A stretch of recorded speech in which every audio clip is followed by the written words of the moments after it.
Well, what is happening, Transformers fans, movie fans alike? Welcome back to the channel. I am Dial, and this is the return of my life. Did you miss me? I missed y'all too. We are back with Dial's live. I got a little bit of a facelift here. I got new intro. I got new displays here. Just a little touch up. Hope you guys enjoyed that. I'm gonna try and mix up my countdowns from now on. You never know what you're gonna get. I'm trying to match it Was that to the whatever inside of a style. transformer? Was that the inside of a transformer doing the countdown? Maybe not. Some... But a very special occasion for this return of Diaz Live. It is the return of Transformers Thursday. Today, we're going to be talking about the newest animated theatrical release of Transformers. We are back talking about Transformers. Today, we are talking about Transformers 1. I cannot wait to get into this with all of you. And I couldn't do this alone. Of course, we had to bring our Transformers enthusiasts back. Finally, have this man back on the channel. Once again, returning, we have Big B. Hey, how's it going? Glad to be back, and I've been wanting to talk about this movie for a long time, even though it's just come out. So Absolutely, absolutely. Of course, we're gonna talk about it. Come on, it's Transformers. But we have one more guest coming in, joining us here on Transformers Tuesday. He called me up, being like, "I gotta be on this. You gotta bring me on." Of course, I have to bring him on. Returning back to the channel, we have Blue Jay. How's it going, everybody? And man, I bought this after I saw the movie. As you should. As you should. Man. The hype is real. The hype is real. I'm a happy man. Well, I want to say happy, but happy that this movie's good. So. Oh yeah. I'm certainly a happy man after watching this movie. I'll tell you that. I will tell you. Happy is putting it lightly for me. I wouldn't say happy because of how the movie ended, but I'm happy because the movie's good. So yeah. Yes. Joining with the chat, Ashley, as always. Did I say Tuesday? I meant Thursday. I guess you trying to correct me. I appreciate that. Y'all know what I mean. It's been a long day. It has been a long day. Just coming off of work. But I couldn't wait. I wanted to get into this. I wanted to talk about it. So that's what we're here to do.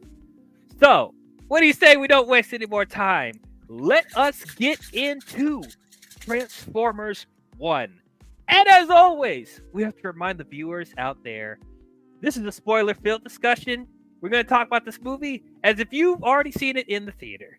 So, if you don't want to know anything about Transformers 1, go out and see it in the theaters. We already could tell you up front, we recommend you go and see this in the theaters. If you're a Transformers fan, you need to go watch it. You need to go to the theater, you need to support it, all that good stuff. Whether you're a Michael Bay fan or not, like, go see it.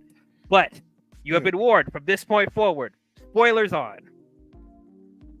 Yeah, I mean 100%. Go see this movie if you care even a bit about the state of Transformers as a whole. Go see this movie. Like before it's out of theaters, go see this movie. I think, like, we're not gonna get into it. I think the movie will do well over time because it's not fully released. The Chinese release is tomorrow. Yeah. And around internationally is going to be next month. So I think it'll have a decent boost. Hopefully, it's getting a decent drop off from this weekend. Is projected to have a pretty decent drop off. So yeah. I mean, I'm just saying. It almost feels like Paramount's trying to kill this film, and I'm glad it's not working. I'm glad it's not working because you see more and more people seeing it, and word of mouth. Well, why would they?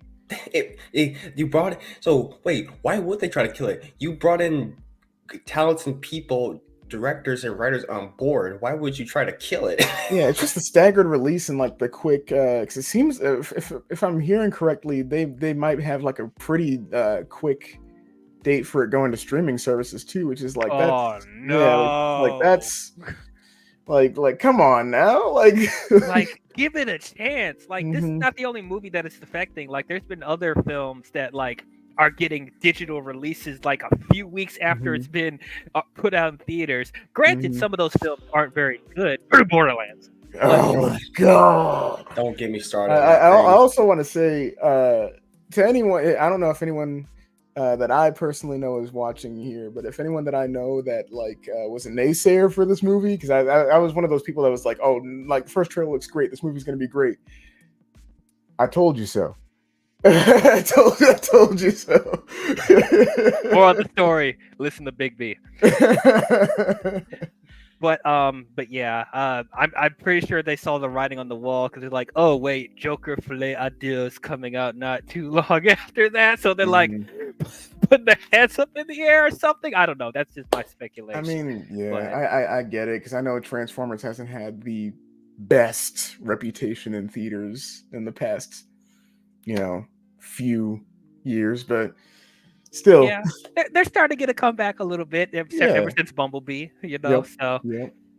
but yeah, let's get into this. Before we actually start talking about the film, I guess we do a quick recap for those of you who don't know. Big B and I have been on a journey. We talked about every installment, every film of the Transformers franchise. We talked about the original animated film from 1986, and we talked about all the Michael Bay Transformers films, and we talked about Bumblebee and Transformers: Rise of the Beasts. Not to regurgitate everything, because if you guys haven't seen our streams for those, please check it out. There is a playlist called Transformers, and you'll see all the streams where we talked about the previous Transformers films. But at least with Big B and I, we're big Transformers fans. We grew up with the stuff. We've seen like Big B's a lot more of an expert on the lore than I am, but I grew up watching pretty much every iteration of Transformers. I read some of the comics. I played some of the video games. Of course, I had the toys when I was a kid. So Transformers has always held a special place in my heart, along with Big B. He's definitely the expert of Transformers. He does toy reviews on some of the action figures on his channel. Go check it out. Red, White, and Blue Streak. That's his other channel.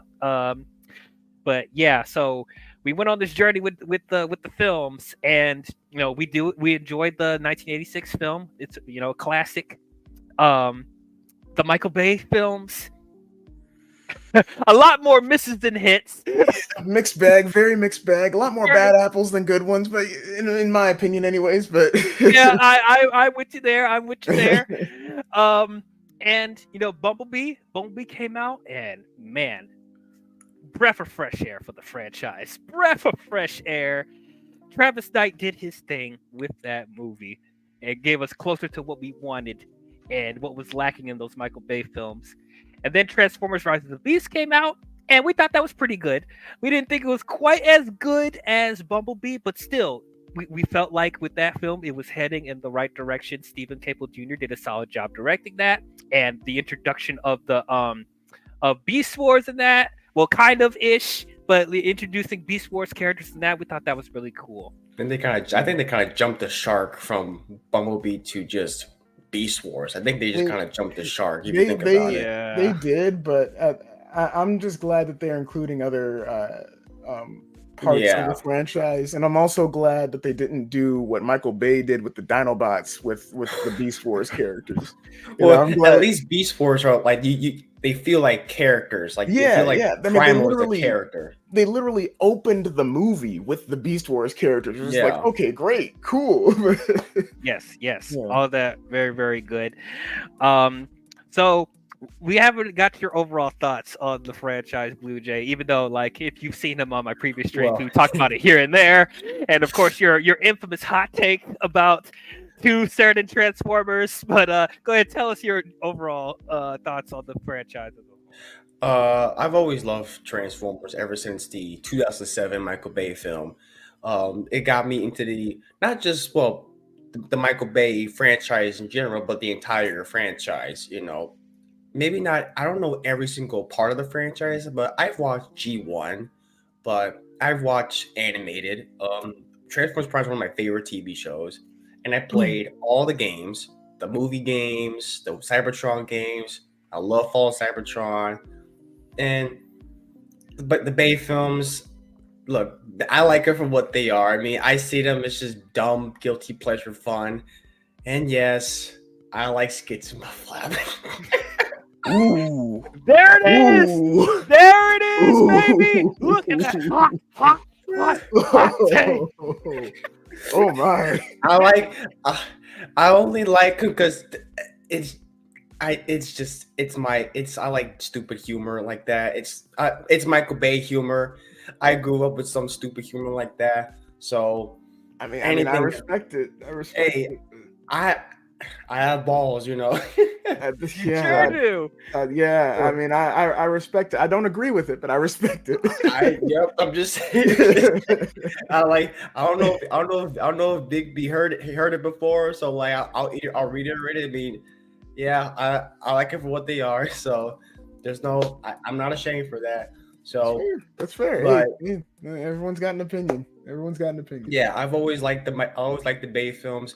My least favorite one is The Last Night. I just feel like they were. That we can agree on. Cool. We can agree on that. There's stuff to enjoy, but I think they were trying way too hard. They're trying to shoehorn in continuity, even though it's a franchise filled with nothing but inconsistencies. Oh, but whoa, you didn't funny, like man. when It's funny you say that they tried too hard. I think they didn't try. I feel like they tried to. Like it came to like when it went to Anthony Hopkins' castle. Like you see paintings of freaking Ironhide and like some sort of time. The Wiccans. Yeah, the Wiccans. Yeah. I forgot about. Oh wait, you guys didn't like when they said that Bumblebee killed Hitler and the Transformers settled with Harriet Tubman in the Underground Railroad? You guys didn't like that? Oh my god. I checked out the second that I learned that Hot Rod was French. And keep in mind, I learned that Hot Rod was going to have a French accent 2 months before the film came out. I stopped at the time. Yeah. I stopped the time. I still bought the toy. I still bought the. Yep, I've got that one. I still bought it. I mean, no shame. No shame because it's Hot Rod. It's a cool design, but like, I mean, I'll give it this. It's a cool design. It is a cool design. It is a cool design. Just in my canon, in my head canon, he's still voiced by Judd Nelson. But you know. Oh wait, and forever. Yeah. So yeah, I've always liked Transformers, and once we got the Bumblebee. I really like that film. You know, people talk about like the first 20 minutes, like the Cybertron scene. That one was great, and you know I like it for a much more smaller story. It's not a MacGuffin story. It's not we gotta get this device to save the planet or whatever. It's a very simple story. It's very ET like. That's kind of giant. What it is. Iron Giant. Yeah. You know, and it's funny that one of the main things of feedback on that movie was, oh man, a whole movie set on Cybertron would be the best Transformers movie ever. 6 years later. Yes. So yeah, and then I also enjoy Rise of the Beast. That one was a lot of fun. Yeah. But I've been forever. I've been wanting a Transformers film on Cybertron. And then, fun fact, this movie, I've been keeping an eye on this movie. This movie was in development for 9 years. Yeah, same here. I was paying attention to it ever since they, details. Yeah, this is maybe the last Transformers film that came out that failed a writer's room. Yep. So during that process, so they were going to have their process. They're in the process. They're going to have they're making The Last Night. They're going to have Bumblebee. They're going to have the sequel to Last Night, which got canceled, and then a prequel to Transformers, Transformers 1, when Last Night crashed and burned. So I was like, well, all right, let me just erase, put in. Yeah, just do our own thing. So that's what they basically did. They just did their own shit. So erase Quintessa. Yeah, they saw Beast Wars. Yeah, they saw Across the Spider-Verse and were like, this Miles guy is onto something. Yes.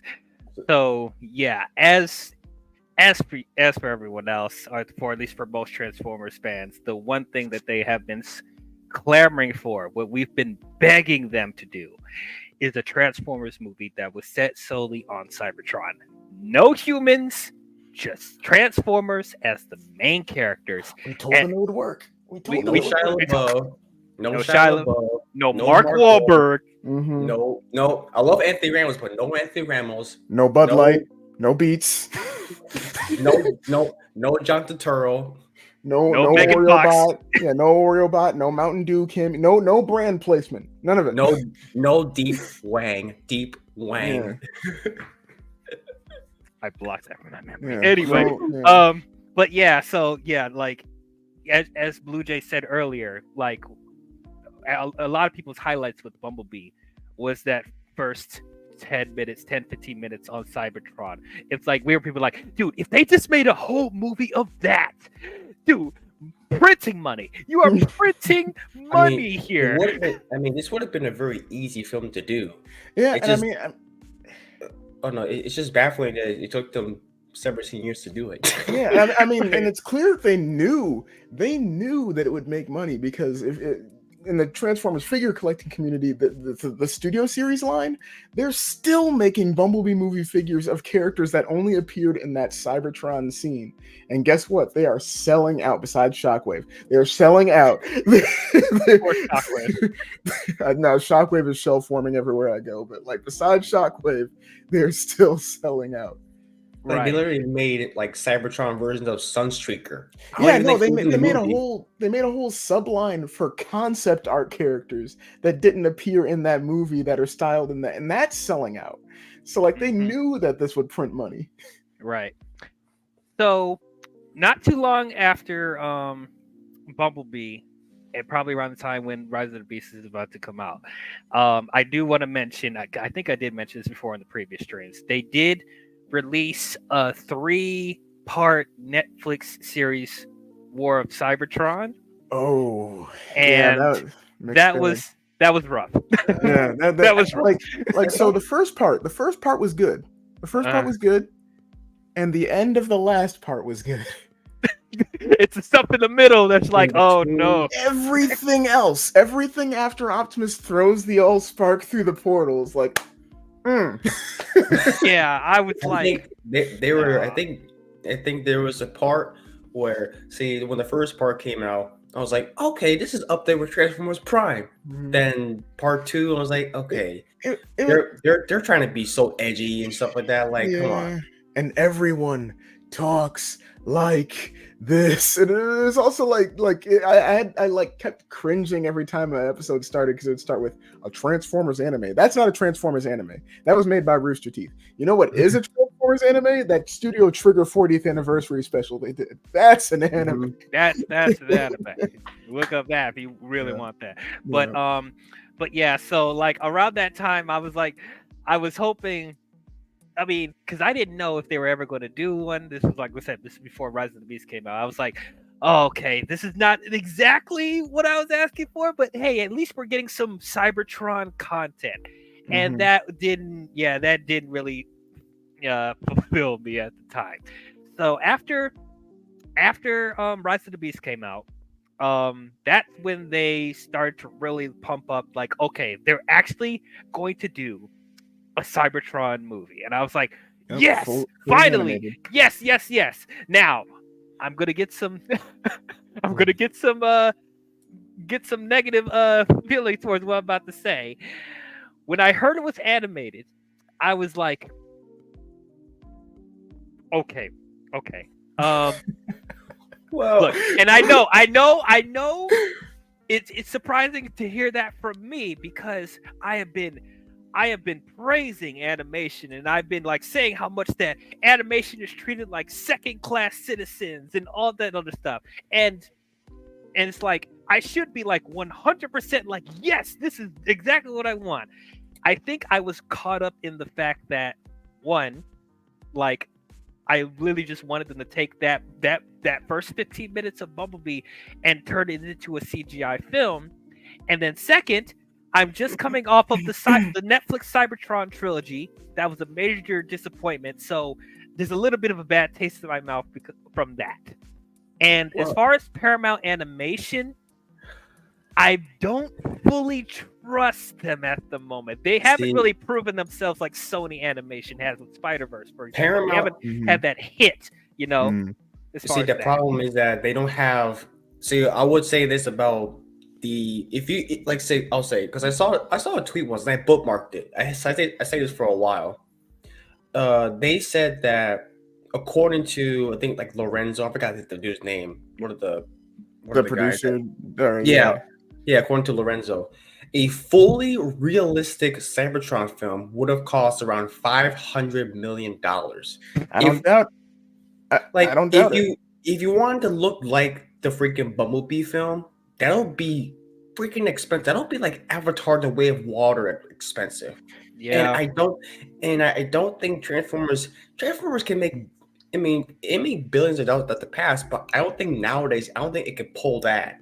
Oh no, not anymore. They gotta. Well, it's just that they gotta bolster their name a little bit. So if they keep pumping out stuff like this, eventually it can become one of those properties that like, okay, yeah, you can rack in like hundreds of millions of dollars from the movie sales. But because of like the bad press that previous releases have gotten, like, yeah, no, it's not at that level. And in terms of Paramount Animation, it's a strange studio for me because they don't have an identity whatsoever. Because see, what I've learned from Paramount Animation is that their strength is making SpongeBob. Well, that too, but their strength is movies based on their IPs. Anything other, any original film, just I see most of the stuff. It's just mediocre, forgettable. But it came out with Mutant Mayhem last year. Right. Oh my God! I can't believe I forgot about that. Yeah, you forgot about Mutant Mayhem. Oh my God! I love that film. Yeah. I don't mean to downplay that as far as that, but it's just like, as far as consistency with their releases, like not every film they release is a Mutant Mayhem. The best animated film they made before that was SpongeBob Sponge Out of Water. Right. Yeah. I mean, I'll say at first I had faith in whatever they could do in animation because of Mutant Mayhem. But originally the rumor was that it was going to be an animated film that was either set in or was going to be in the style of the 80s animated film, like full on 2D animation, like in the style of like an 80s mech anime. Cool. And that would be cool. And when I was a little apprehensive, when they were first showing the concept art and everything, but the second the first trailer came out, I was on board. I was completely on board at that point. I was like, okay, nope, it's gonna be great. It's gonna be great. So I like the trailers. I like the trailers. I thought they were funny. Yeah, so I think Paramount Animation doesn't have an identity in like the first run, but I think after Mutant Mayhem, after this movie, their strength might be either movies based on Paramount IPs and Nickelodeon. I think they're hitting a similar, starting to hit a similar streak to like what Paramount is, or not Paramount, DreamWorks. I mean DreamWorks, because DreamWorks was kind of like for a bit, like they started off like, oh, this is really great, it's comparable to Pixar, and then it was like and then like with recent films like Puss in Boots and Bad Guys, it's like oh no, they've hit their stride. It's like Paramount's kind of seeing the same pattern now with Mutant Mayhem and now Transformers 1. Like they're hitting their stride now. Yeah. So if they make a Star Trek animated film, chances are that might be good, depending on the right people. Right people, and they don't overinflate their budget with that too. Right, and don't rush anybody. If it's a movie that takes as long to develop as Transformers 1 did, that's fine. That's fine as long as it's good. As long as it's good. But going in, as you talked about earlier, but the marketing and the trailers, it looked pretty fun. It looked enjoyable. There was a couple of jokes in the trailers that didn't fully land for me, and the biggest like response I've heard from people is that this feels like something that they would release on Paramount Plus. This feels a little more childish compared to the live action films, and I mean I see where they're coming from, but same. I mean, that first trailer didn't do the best job at really showcasing all that the film is going to tackle, which is good. Which is good. You keep those surprises. But as far because it's funny that you bring up the whole kid thing, because I know that was a common critique of it. I will say on the first showing that I saw, someone brought their toddler, and their toddler had to get escorted out because he got scared. It's like so yeah, it ended up not being as childish as people thought it was going to be. Not at all. They're like I went into it thinking like, oh, it's gonna be pretty family friendly. They're probably gonna tackle some heavy themes. Latter half of the film, was sitting there like. Oh man, I can't wait to get to that. But yeah, it's funny how people say that this movie looks goofy. It's funny how people say this movie looks goofy are the same people that like the Bayverse movies. They're also pretty goofy. Oh, but they like the intense action, the Mortal Kombat deaths, the women on top of cars. Right. They expect it to be like very serious, very straight laced, which like this movie has those serious moments, but it does something that like you don't see outside of like G1, Prime, and like maybe some of like the other animated series, is that they're not afraid to inject that humor in there. They're not afraid to give these characters human sides, because like they're not just these one-dimensional like kill you, like like they're it's not Bayverse Optimus. It's not Bayverse Optimus. Right, definitely not. Like that Netflix series. And like it's reflected in like in how they wrote these characters, who they got to cast these characters, which I will say like Chris Evans, Chris Hemsworth, Brian Tyree Henry, and Scarlett Johansson. Yeah, like specifically Chris Hemsworth, and like I'll pay Scarlett and Keegan-Michael Key their dues in a second. Oh, Keegan-Michael Key, yeah. But Chris Hemsworth and Brian Tyree Henry, full on. I just want to say that they should be just welcomed into that very exclusive hall of people who played Megatron and Optimus and did really good at it. Yeah, I was at like Chris Hemsworth when he was first announced to be a young Optimus Prime. I was like, okay, yeah, that fits. Mm-hmm. I'll be honest, I was a little skeptical about Brian Tyree Henry. I love Brian Tyree Henry. I think he's great, but like his voice, like I didn't feel like that fit for a Megatron. Well, right. You know? I mean, the only other reference I had for him was because he was Lemon in Bullet Train, wasn't he? Yeah. That was like the only other reference I had for the actor, at least as far as I can remember. So I was like, well, I mean, maybe, but like, no, man. Like I was like, maybe he could do like a young Megatron. I don't know about like actual No. He can do it. No, man. He can do it. He can do it. I cannot wait to gush about it. It's clear that like, because Brian Tyree Henry, I think it's safe to say like he did his own thing. Maybe it was more inspired by like High Moon, like War for Cybertron, like Megatron or something like that. But Chris Hemsworth, first off, solidified himself as the best of the Chris's, in my opinion. But second off, like it's clear that he took notes from Peter Cullen's performance, because the first thing that comes to mind when I hear his Orion Pax and Optimus voices is strong enough to be gentle. That was like one of the main things that Peter Cullen talks about with his like initial like audition and performance as Optimus Prime, and that's the first thing that comes to mind with his portrayal of the character. And I've only ever felt that way about an Optimus Prime performance when it was Peter Cullen. So for that, his performance to be able to evoke that, he did his homework. And what's great about Hemsworth is that he's not trying to imitate Peter Cullen. He's not. But you hear bits of it in there, especially towards like the end of the film when he's taking on a little bit more of a mature voice or something like that, and like you hear little bits of like that's Optimus Prime in there, like that's Peter Cullen a little bit. But yeah, no, he's not trying to imitate him. He's not really, he's trying to emulate him a little bit, not imitate, and he does fantastic at it. Fantastic. So we already started talking about stuff that we love, so I'm just going to go ahead and start it off. What did I think about Transformers 1? This is, you know what? I'm confident to say this. This is the best Transformers film. This is the best one. Like, I felt that instantly when the credits rolled.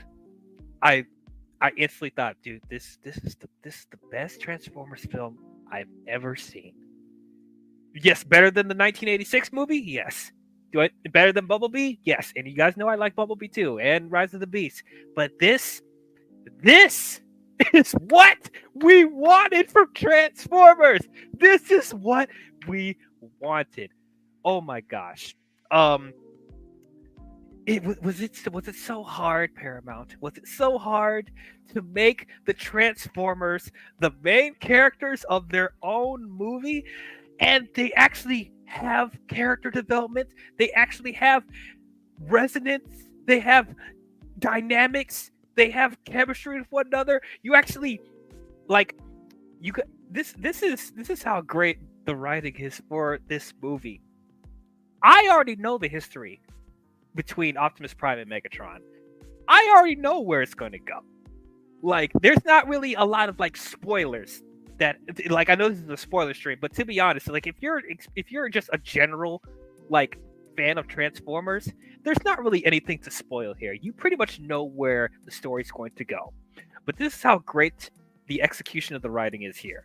While it's nothing groundbreaking, by the time you eventually know when they eventually become enemies, by the time that happens, I was dreading it. Emotionally, I was like, oh please, like, I know it's gonna happen, but can we please don't go there. Like, when I'm feeling that and I already know how it's gonna go, and I'm still like, oh, I really hope it doesn't go this way. That's how great the writing is here. There's actual emotional resonance between Optimus Prime, aka Orion Pax, and Megatron, aka D-16. Like, the friendship dynamic between Optimus Prime and Megatron, that's what's carrying this movie, as it should. Their friendship, it's so great. This is the best part of the film. The voice acting all around was great. I said earlier that I had my apprehensions with Brian Tyree Henry. He nailed it. He freaking nailed it. Oh my gosh. And like by the time when he does get to that darker part, you know, when he starts to turn into Megatron, like when he actually like morphs his voice to be darker, I was like, dude, got chills. Chills. When he shouts, I am Megatron. Oh, yeah. I was like, yes. Yo. I like, it made me want to cry. It was yes, man, I was in the feels, like, just like the animation. For all of you that thinking that this is like a Paramount Plus exclusive film, no. The animation in this is beautiful. Now after seeing this whole movie, it needed to be. It needed to be animation. I feel stupid for even doubting it for 1 second.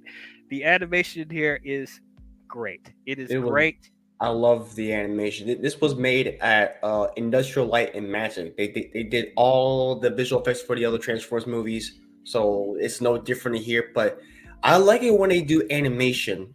So they did animation for Rango. They did Rango. They did that shitty Strange Magic movie, but animation looked good on that thing, but it's not a good movie. And also did that Ultraman film. I like it when they do make animated films. I want more movies from ILM because they know what the hell they're doing. Especially with Transformers, like, my God, I can just look at Cybertron, like, look, I can just look at Icon all day. It's just art. Art. That's literally what this is. This is. I can imagine living there. Yeah, like, dude, Cybertron looks like gorgeous. Like, it's not just like, because for years we were used to the gloomy, like, apocalyptic, dark Cybertron. It's all, you know, we're seeing like the tail end of the war when the planet's already dead, or when you see other like later incarnations of Transformers where like when they're in the heart of Cybertron and everything's just darkness and all that stuff. Like, this is like, I haven't seen Cybertron this bright since the G1 cartoon. And that's the thing. That's the thing too. Technically, for like the most of this movie, Cybertron is technically dead. So like they even made dead Cybertron look good. Yes, like vibrant colors in a Transformers movie. Yes, thank you. The designs of the Transformers it feels straight up like G1, but still looks modern enough, where it looks more updated. Um, yeah, it's just everything just looks gorgeous. Like in the quintessons, bro, they look terrifying. Like in this, I did not expect for them to have quintessons in this movie, and they look terrifying. Bro, you thinking that this is like we talked about this earlier? If you guys think this is a kiddie movie, I would be careful taking your little kids to this. Like, I think they need to be at least like this tall to ride this ride. I think like 10 to 12-year-olds maybe at the youngest. But yeah, in the first half of the movie, yeah, it feels lighthearted. It feels fun. It has, the witty banter between Optimus and Megatron and Bumblebee and all that other stuff. But once we hit that halfway point, the tone just gets dark. It gets dark. Now, it's not like jarring like how we get tonal whiplash from the Michael Bay films, but it's a gradual progression of getting more mature, getting more serious, and like actually exploring some dark elements that I did not expect for them to do, which makes the eventual the rivalry. Rivalry or betrayal between Optimus and Megatron makes it feel that much more impactful by the time that happens. But yeah, that I was blown away by this film. Like I was hoping it would be good. I did not expect how good this movie was going to be. But those are my own general thoughts. Big B, what is your overall general thoughts? I'm going to take it a step further and say that this is the best Transformers thing to ever exist. Wait a minute. Wait, we got to put this hot take up. Wait, so you think this is the best version of Transformers in general? Period. Like, better than the comics, better than the current comics, better than the IDW comics, better than the original Marvel comics, better than all the shows, better than the 86 movie, better than Bumblebee, better than all of it. Like, it's a perfect jumping in point for everybody. It's the character designs are amazing. The characterization of everybody is amazing. It keeps all the core character elements of like the main two, Optimus and Megatron, while also being able to expand on that a little more. And the thing with this movie too is that like it feels like the best way I can put it is it feels like 4 seasons of a series put into one movie, but done successfully. You see that attempted with like a lot of movies that try to like adapt a show into a movie. This one does it phenomenally. Airbender. Yes. That was one of the things that came to mind. But like, like seeing the dynamic between Orion and D16 was great. It reminded me they took notes from the comics clearly, because like it was just amazing. It was just amazing. Like especially ever since the beginning of the film, like seeing that gradual progression. But ever since the beginning of the film, like when Orion gives D16 that decal of Megatronus, ever since that point, I was like, oh, this is gonna hurt. I was thinking the exact same thing. I'm like, oh, this is going deep. No. This is gonna hurt me, isn't it? And it did. It did. And like you, it was one of those things where like being a seasoned Transformers fan, you know what's going to happen. But as it gets closer, as you know it's getting closer, like ever since when they first meet the High Guard and everything, as like at that moment, I'm like, no, please don't, please no. like, and it's like you want to like, it's one of those films that makes you want to reach through and like hug the characters that are going through these conflicts, which I don't get that a lot with a lot of films. Like when like a specific moment that I'm sure we'll talk about later, when D16 goes on, like when they have the big revelation about who the real big bad is, and D16 has his momentary snap where he says, no, I don't want to stop him, I want to kill him. You could hear a pin drop in the theater. It was like it Everyone went silent in my theater too. I was like, and like I felt my heart break because I was like, oh no, Oh, this is that the part. start. This That is the part. start, isn't it? And also keep in mind, Alpha Trion heard all this, still gave him a cog. still gave him a cog. He's He's like, yeah, kill he's this right. guy. Yeah, He's kill right. this guy from me. Which, You to be got it. fair, You got this, man. yeah. Which, to be fair, you know, I respect considering that. what he did, which I'm sure we'll talk about later. Considering what he did, I get it. yes, But because that dude's a villain. But yes. you know, one other thing that I liked about this, which I'm sure I'll expand upon later. I mentioned before we started the stream that I'm an Autobot fanboy, and this movie started to convert me into a Decepticon.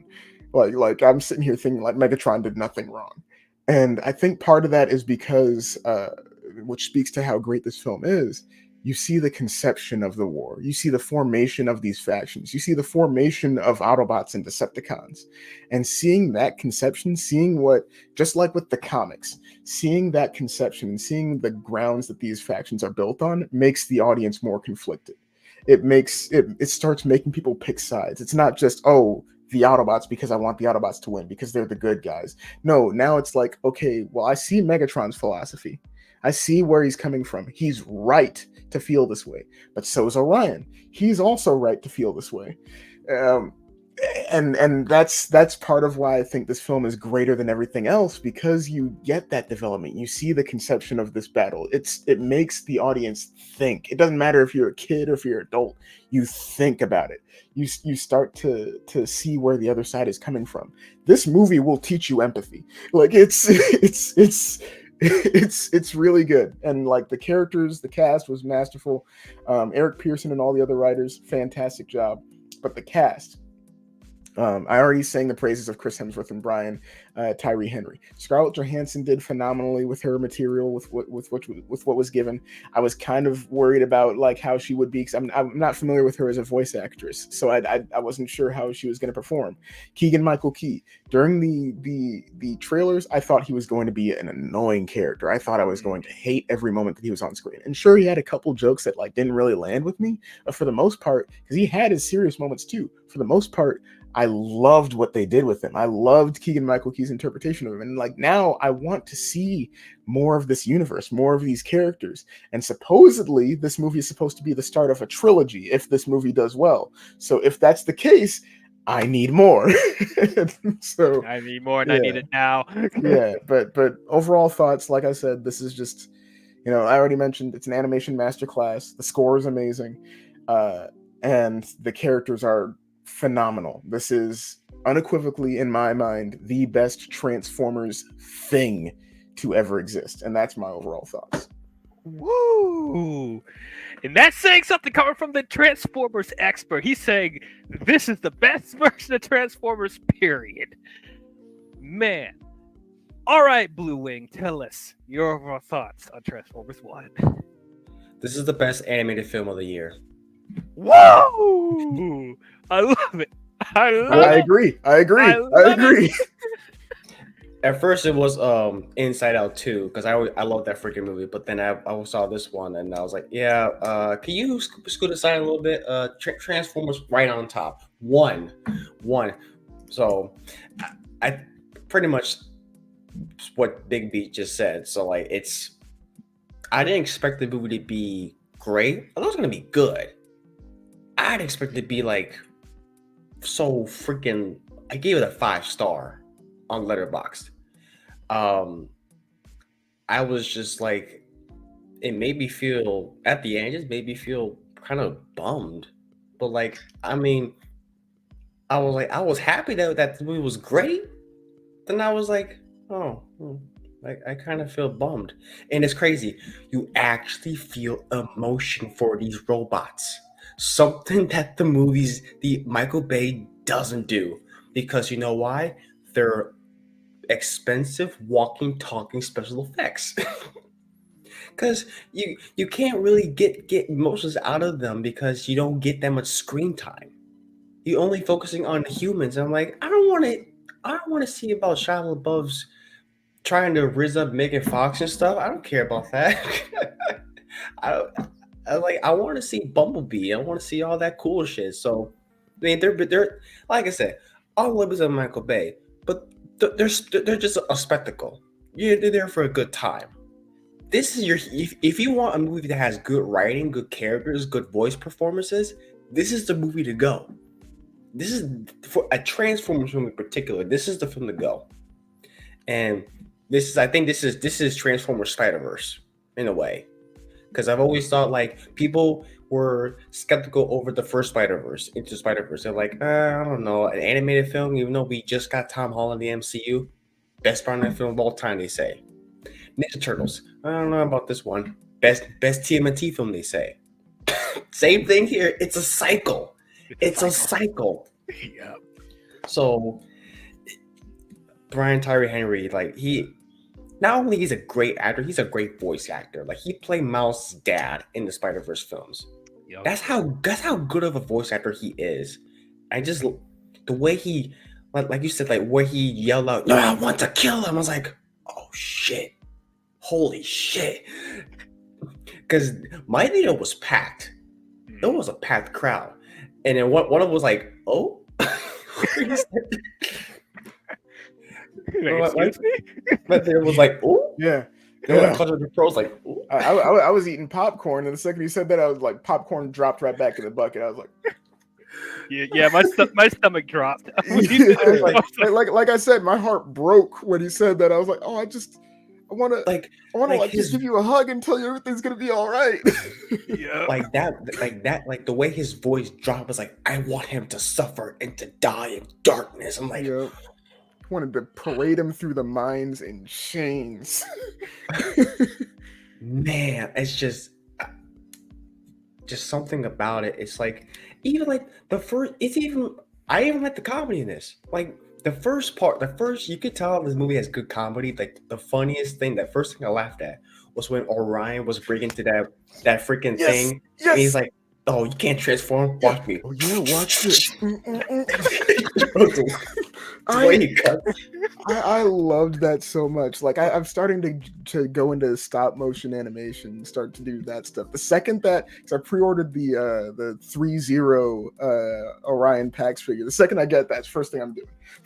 It's like you can't transform. Watch me. Watch this.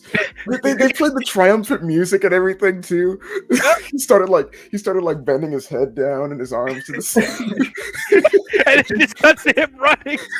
The editing is just funny to me. So God. And also this is also just one thing. Props to Josh Cooley, man. Mm-hmm. I think because he did Toy Story 4. I like Toy Story 4. It's not my favorite of the series, but it's a good movie on its own. Mm-hmm. But then when he's going to do Transformers, like, okay, you got an actual Pixar guy to do this. Because he's been in Pixar for a while, so like he has experience. Like he did, he wrote Inside Out, the first film. He did an Up short. So then him doing Transformers, like, okay, see what you got. And then, man, he nailed it. He nailed it. He did. He even gave us the best character of all time, Darkwing. It was Miners. I'm like, what is this dude? It's like I want to hug him too. Like, why is he so angry? Like, he just had a vendetta against miners. He's the opposite of some YouTubers. I love that. I love that one clip. If you look on social media, that one clip is being used out of context so much now. Oh god, which is miners. Dude, every time, dude, it's just after all that shit I've been hearing, watching this film, anytime they say minors, I'm just like, I don't know. We were still jaded by the Romeo and Juliet loss. Oh, right. That too. So might have been a little jab. A little bit. Yeah. So yeah, just all in all, man, we'll get into more. This is pretty much my expectations were met. Like I always thought that was going to be good, but please,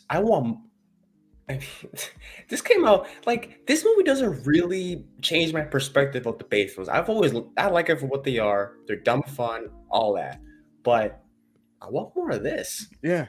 Yeah, go see this movie. I don't even see. That's the thing. Like I wanna check out that GI Joe crossover, but I was like, just make a good GI Joe movie before you do anything. I was like, I don't even care about that now. Yeah, they feel like it feels like they don't even have a plan for that. Like they're just doing it. Yeah, they're like still in the writing phase. Which I'm gonna be honest. After seeing this movie, I'm not even excited for that anymore. I just want more. I just want more of this. I just want more. Honestly, they're jumping the shark. Like Bumblebee was a good laying the groundwork for this solid reboot of Transformers. Okay, you got Bumblebee first, but then I was like, okay, let's just jump to Beast Wars and just add Beast Wars characters in there. I was like, okay, and then I say, oh, G.I. Joe. I was like, let's put a stinger in there. I partially think that they're doing that too, like the G.I. Joe crossover, because they're doing that in the comics currently. So I think that's part of why they're like, oh, we're gonna jump the gun. Sure. Yeah. I'm thinking from like everybody's trying to make a cinematic universe. They're getting intimidated by Mario. Well, I'm thinking like in this current era of Transformers films after The Last Night, you would think like, okay, let's slowly build things up so we can make consistently good films. Bumblebee, right? Then you just go to Beast Wars. Then go to G.I. Joe. Unicron. Oh yeah, Unicron. I appreciate they fixed Unicron, but I'm like, I will say, side note, I am glad that they didn't like just straight up kill Unicron in Rise of the Beast. It was just like, okay, he's put away for later. This is a later thing. Right. But yeah, it's like. We expected them to take their time. We thought they would at least do a Bumblebee 2 before they start doing a main Transformers thing. And now you want to do a G.I. Joe Transformers crossover. Oh, because they're doing it in the comics. This is not the first time they've done it in the comics. So why do you care about it now? It's not. And also, like I said, at this point, I would be fine if they just canned it and just gave us more of this, because I want more. I want more of this.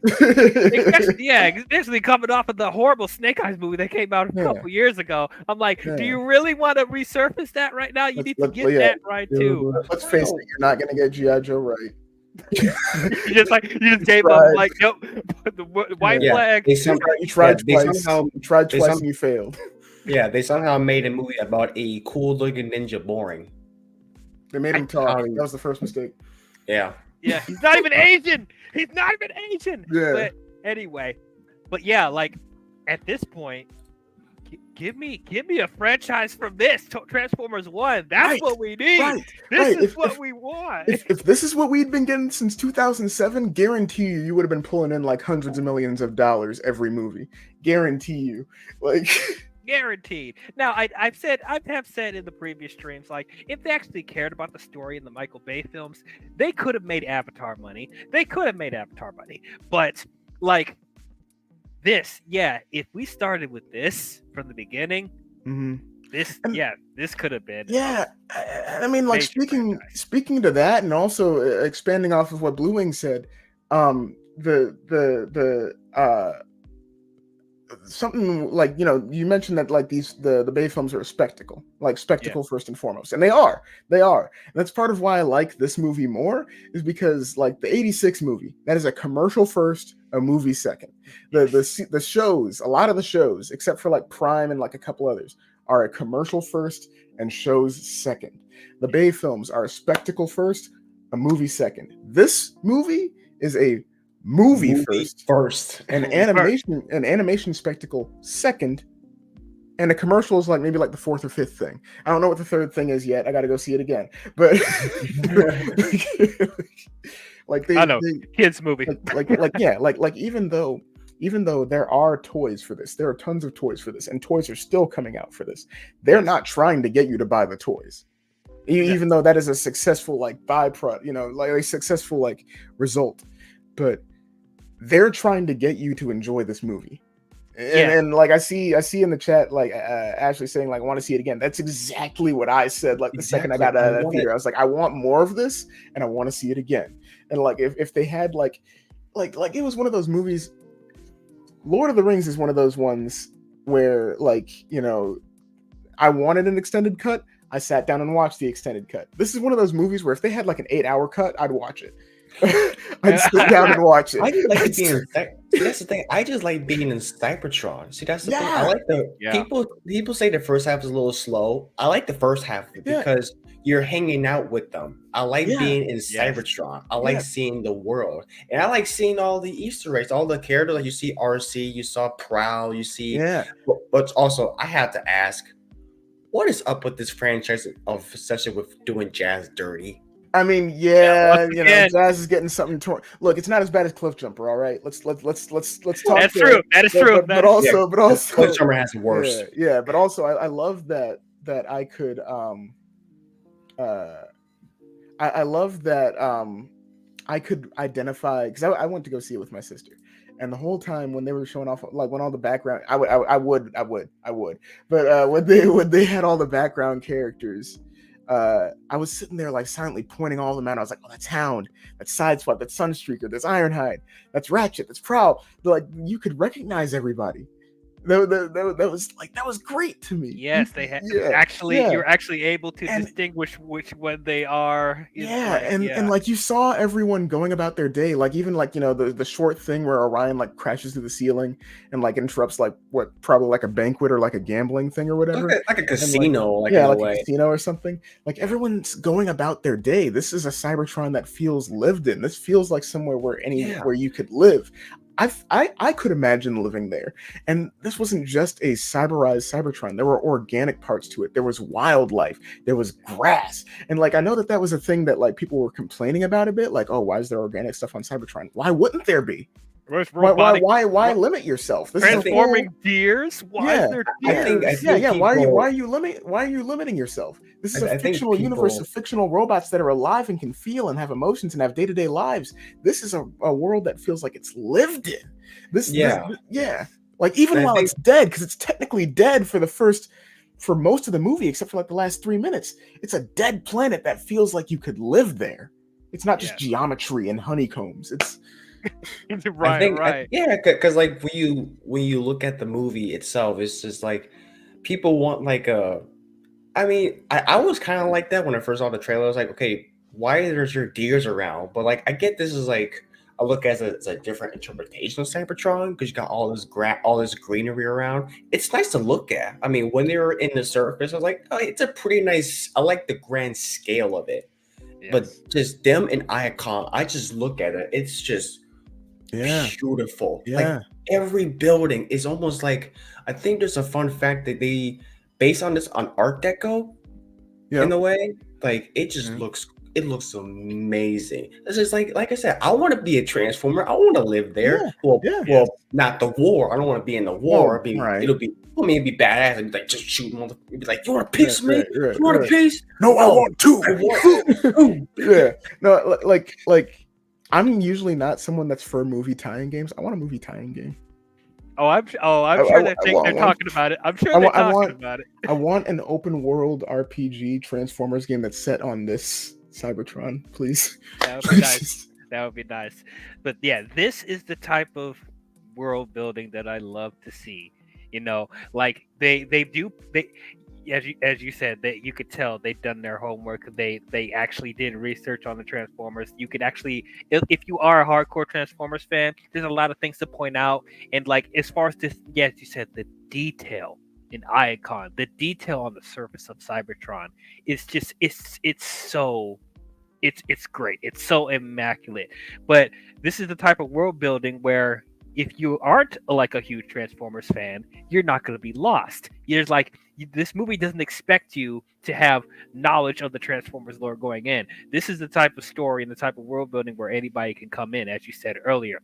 And the one thing that you brought about with the point with the toys is that they focused on making a good movie first and selling toys later. They did not make this movie to sell toys.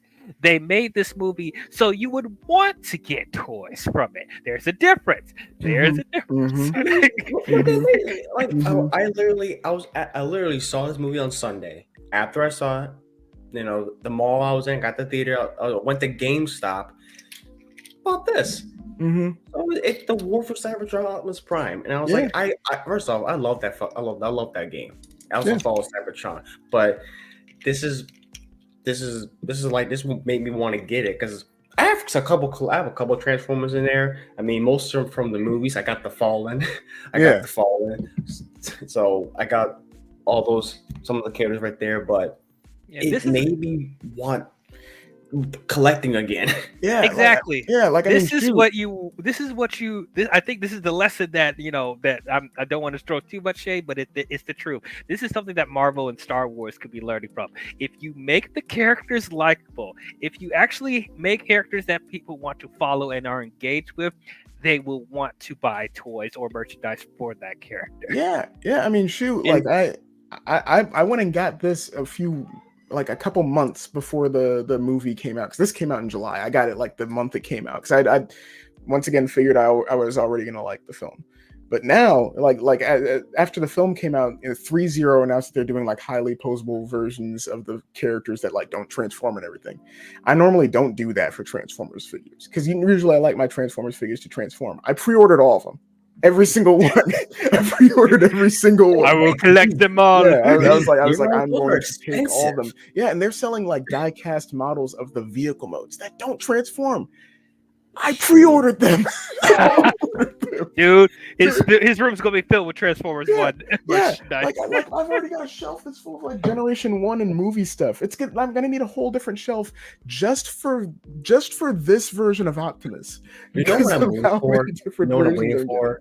I'm waiting for because those third party Transformers that they have. Mm-hmm. I kind of want to see. I know they're not gonna do it. I know that Hasbro's not gonna do it, but I know a third party company's gonna do like some third party masterpiece style of those characters. So, because I keep up with all that stuff. They're technically doing a masterpiece-ish version of Optimus that's coming out, which of course I pre-ordered. And he comes like everything's movie accurate. He comes with like the Matrix and everything. He has like a swappable face, so he has the face cover or not. Yeah, it's good, man. It's good, man. It's a good shit. What you said about Marvel? What's funny is that they got a lot of Marvel people in this thing too. So it's not just about the voices, right? Chris Hemsworth, Scarlett Johansson, Brian Tyree Henry, freaking Lawrence Fishburne. He was an Ant-Man and the Wasp. The writers of these things. So Eric Pearson, Andrew, I got it up here. Andrew Barr and Gabrielle Ferrari. Yeah, the Andrew Barr, Gabriel Ferrari, they wrote Ant-Man and the Wasp. And they wrote Ant-Man and the Wasp, and then they came up with this. They did this. And then they came up with. I'm glad they saved the energy for this, but like they came up with the story. Yeah.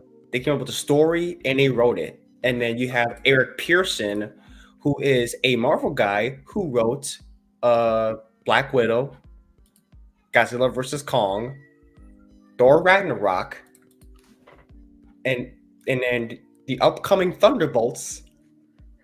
Blade. Look. Wait, what Blade? What Blade?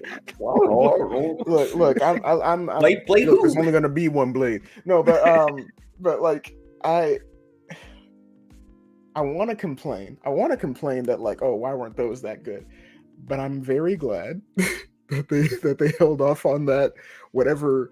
Like they just like charged, like sitting there like Dragon Ball Z, like just charging up whatever for this. I'm glad. Yeah. It is.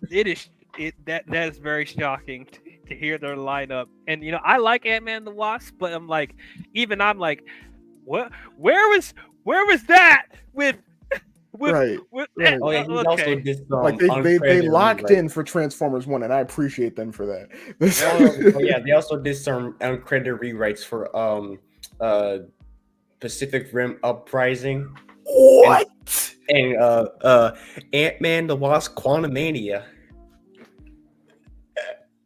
Okay, there has to be a disconnect so they must have caught them on an off day with Quantumania and Pacific Rim Uprising. Pacific Rim Uprising. It's because like that's like I know it's like uncredited rewrites, but like they must have caught them on an off day. I'm basing it off the wiki, so I don't know how true that is, but I'm just basing off like their IMDb and Wiki. But hey, if you got those three, and I'm not gonna lie, I kind of want them to write more stuff. Look, I mean, but this is Marvel we're talking about. So what's going on with Marvel versus I going know. to here? I know that's probably a Disney thing. So look, just keep them over here. Look, us Transformers fans, we'll take them. We'll take them. We'll take them off your hands. Hey, Keep them over here.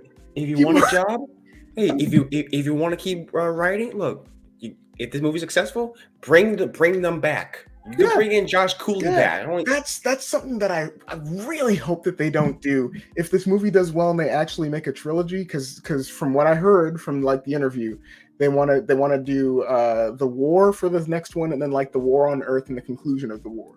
So if they do that, I hope to God they don't bring in like a whole different crew to like write and direct this thing. Setting it up for failure. Keep the same people. Yeah, keep the same people. I swear. I swear. You better keep the same people. So help me. I swear, and it's like it's sad to say because I wouldn't put it past them because they changed the creative team after Bumblebee. I know. But at the same time, that was because Knight did not want to come back. He wanted to do the one movie and then go back to Laika, and I respect that. Well, he's about to do He-Man. Well, right. But like, he wanted to do the one movie. That's it. I respect that. If Cooley wants to stay and make more of these, and if these writers want to stay and make more of these, you keep them. You pay them as much as they need. I hope so because he's 2 for 2 for me. Josh Cooley, Toy Story 4. Yeah. This is my favorite. Well, I mean, he did 2 movies, but he's 2 for 2 for me. This is his best film. So I may be a bit biased because I'm a Transformers fan, but this is his best film. So I'm just saying. So I mean, if he doesn't do the sequel, I would love to see more movies from him, more animated films from him, especially after this movie. I was like, they pull some stops. Like, holy shit! I will say, if he's not directing, I'm going to be apprehensive though. I say that. Yeah. Unless you get another Pixar guy to do it. I mean, I'm shocked because like he's been in Pixar since 2003. Yeah, he's a Pixar veteran. I'm shocked that Paramount got his hands on him right after Toy Story 4 came out. I was like, I don't know what happened there, but like they probably gave him a good ass check. like especially if I see like a red flag, like in my opinion, a red flag. Like if I see like Ryan Johnson, I'd be like, oh no, Transformers last night. Oh no! I was giving the benefit of the doubt too. I was like, oh, Ryan Johnson, he's the director. Oh wait. No!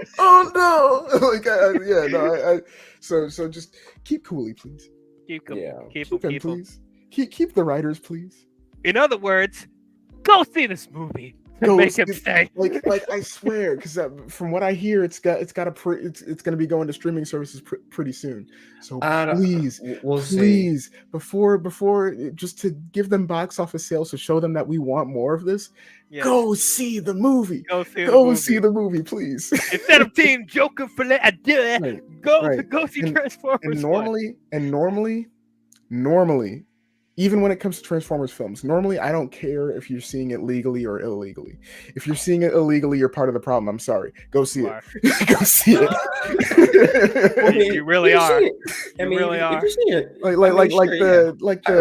had a Walmart stream for the 40th anniversary of Transformers, where one of the people there talked about how they saw the movie illegally. Like they were like, "Oh, I was watching it on my iPad." Don't do that. Don't do that. Don't come here. Don't do that. Don't do that. You're cheap. Go see the movie. Go see it on a Tuesday. Like it's discount Tuesday. Like go see it on a Tuesday. Yeah, go catch a matinee. I don't care. Just go see it. Go see it at a freaking Dollar Theater. I don't care. Like it's worth it. I'm gonna go see it at least 3 more times. Just go see it. Just go see it. So I mean, I wanna talk about Sentinel Prime. You mean Sentinel? Sentinel. Oh yeah, he ain't no Prime. You mean the intern? So that was the secretary that wanted power. Yes. So I don't know too much about Sentinel Prime, like in general, and like from the entire franchise. But from what I've seen, he's an asshole. Like from Transformers animated, yes. Dark on the Moon, and this. Yes. So go ahead, BB. Well, I was gonna say to kind of answer, like, with not knowing much about him, in every continuity, and I love that this is a consistency. In every continuity, he's a dirty rat, and I love that. Yes. But what I love about him is it's a very good it's an Easter egg. I love that he has a double-bladed sword, like in Dark. Yes. Yes. Yeah. Yes, I picked up on that too. I just even the excuse me, the amount of Easter eggs in this movie. Like, one thing I picked up was the score. Mm-hmm. This was composed by Brian Tyler, who did the Transformers Prime. Yes. Yeah. Yeah, So puts that in there, yeah. the part when the Orion and them are in the cave looking around all the dead primes. In particularly, you see D16 with seeing the dead body of Megatron as it played like the score, and it's kind of like the Transformers Prime score. I was like, they straight up played the Transformers Prime theme when he became a Prime. When Orion became a Prime, they straight up played it. Like there was like the first few notes of it. They know what they were doing. I was like, yes, they know what they were doing. Oh man. Yeah. No, they another thing with like Sentinel that I liked too. Before they showed off the figure, I didn't know that was Sentinel. I thought that was Zeta Prime because colors. Granted, Zeta Prime does show up in the film, and his design is a lot more like the IDW design, which I like. But it's because of the colors and because of the wings. I thought that was Zeta Prime because in the comics he has wings. In War for Cybertron, he's yellow and blue. So I thought, oh, that's Zeta Prime, isn't it? And then the first toy came out and it was like, oh yeah, that's Sentinel Prime, and I'm like, huh. I know isn't he orange and blue in the So in the comics he's red and orange. Oh, okay. In the comics he's red and orange, and in animated he's orange and blue. So but the second I heard that was Sentinel, I was like, okay, so I'm not sure if he's gonna be just a coward or if he's gonna just straight up be a villain, and he's a mix of the two. He is a villain. He's a villain. Yes, true and true. But yeah, I thought Sentinel was disgustingly just like an asshole, and I loved it. John Hamm did amazing with him, by the way. Yes, I keep forgetting it was John Hamm. I keep forgetting. I loved. Go ahead. Because like I said, like what's great is that you kind of forget that they're celebrities. Yeah. Because I mean, well, most of them are like MCU actors because they know each other, they're friends. So I guess they want to be a part of it, but they feel like they actually gave a shit about the product. Yeah. Like Chris Hemsworth, Brian Tyree Henry, Scarlett Johansson. I even like Keegan-Michael Key because I always thought, like, when I heard Keegan-Michael Key, I was like, that is such an animated cliche. It's almost like every animated film has Keegan-Michael Key in it. It's almost Super Mario Brothers. Yeah. He was Toad. He was in any other. He was in Toy Story 4. Actually, it's true. A Josh Cooley film. Goodness gracious. Yeah. So like it's that's like a cliche up with him and Aquafina. Like they just cast in every role. I like them. They're just in everywhere. But he works here. Yeah. I mean, Bumblebee is a chatterbox. Yeah. No, Which like that joke did grow on me as the movie went on. It grew on me. At first, it didn't really land with me, but it grew on me.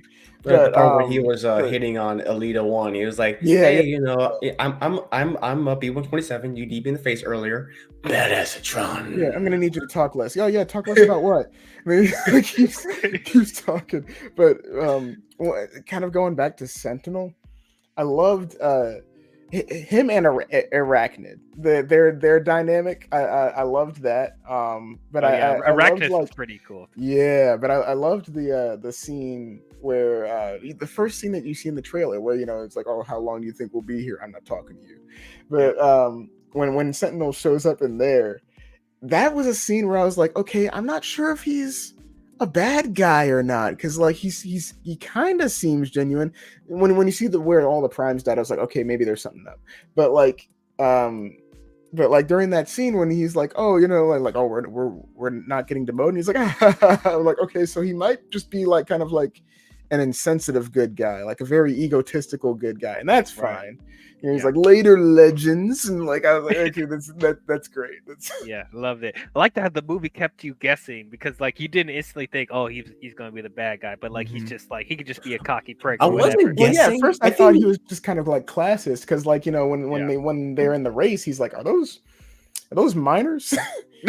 I didn't really guess because like I think I didn't really guess because I was focused on Orion and D16. Yes. I was focused on them as just their friends because it's played so well. You kind of forget that Sentinel Prime had anything to do with it, but then once they show you that, I was like, oh, okay, because honestly, it kind of makes it feel like Sentinel Prime is kind of like an allegory on some billionaires in a way. Yeah.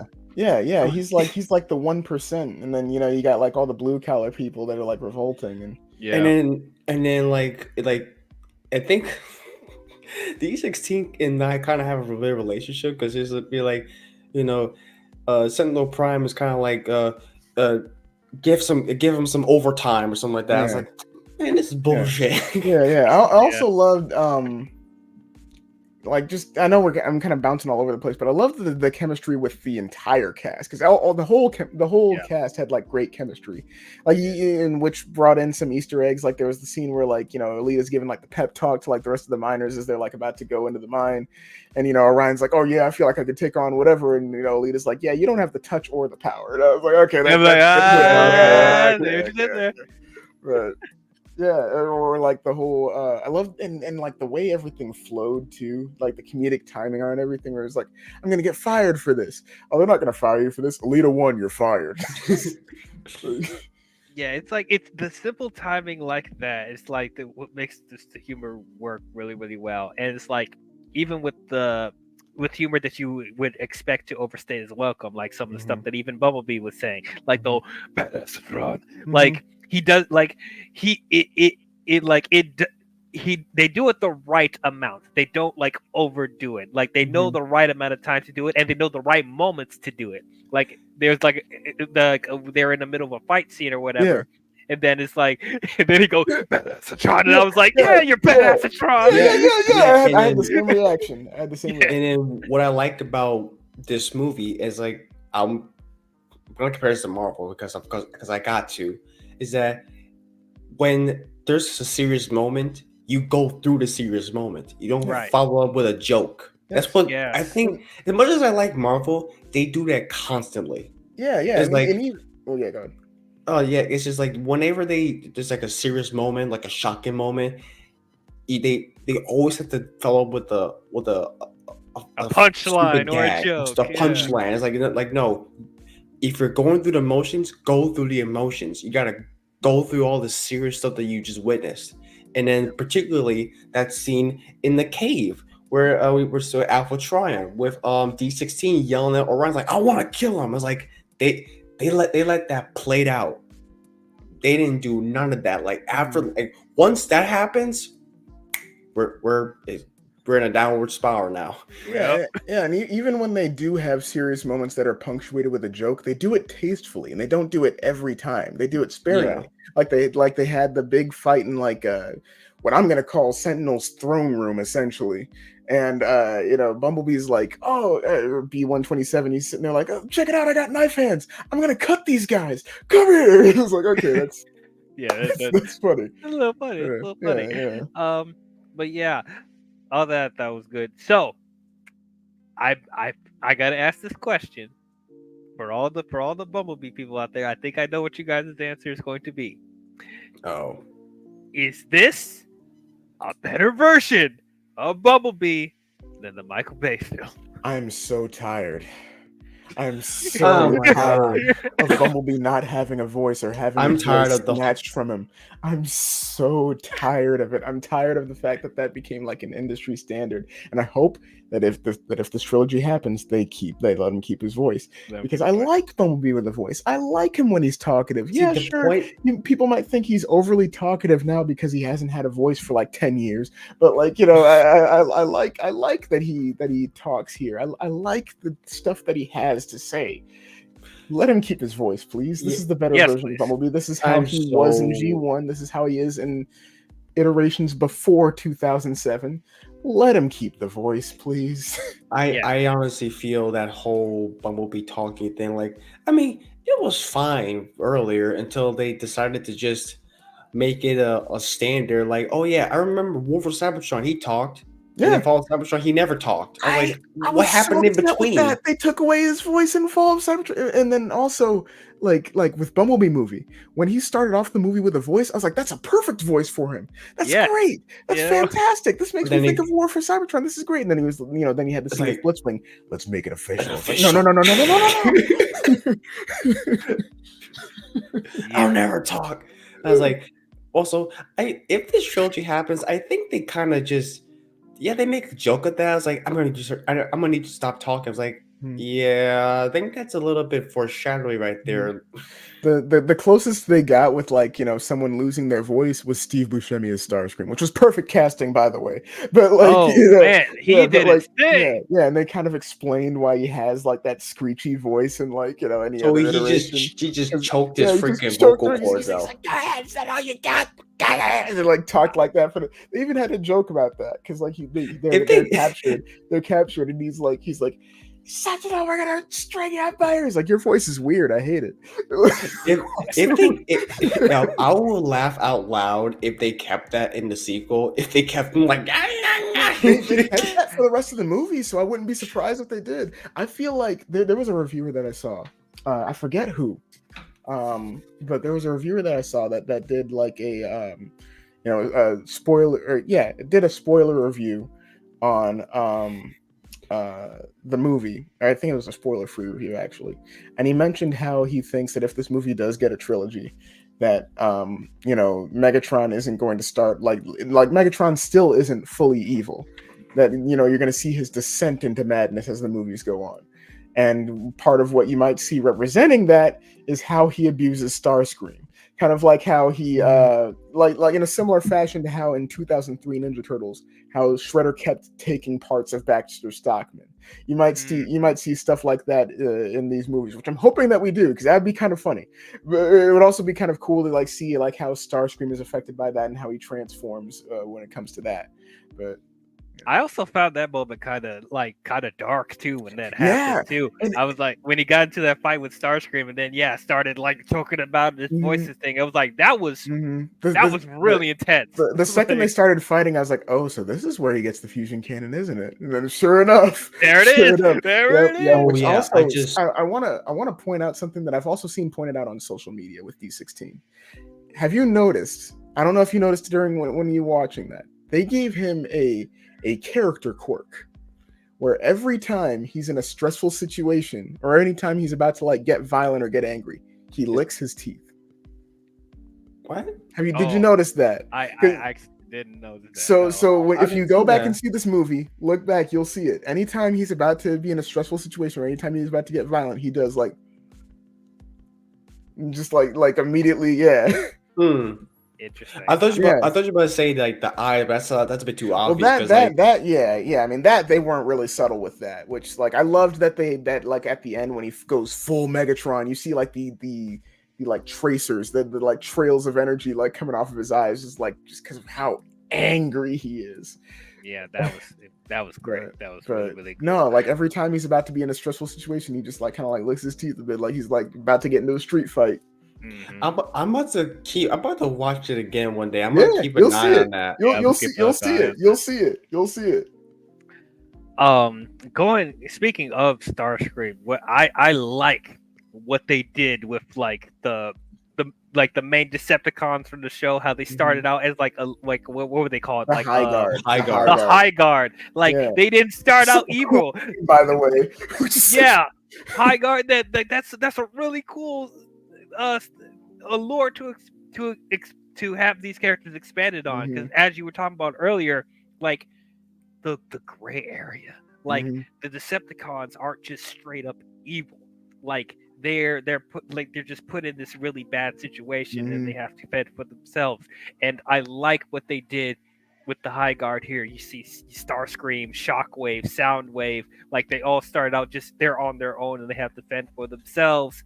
And I like how eventually with D16 asserts dominance on Starscream. You see, he starts. That also explains because, like in the many different versions of the cartoon and stuff like that, Starscream is always challenging Megatron's authority, and it's really cool to see that Starscream was the leader of that High Guard, and D16. We're actually seeing how D16 like overpowered him and he became the leader of it. Yeah, it's because of a philosophy that he put in place, which was all that matters is the strength of one bot over another. They give him attention of little details, like, okay, this is how Starscream wants to dethrone Megatron being the leader of the Decepticons.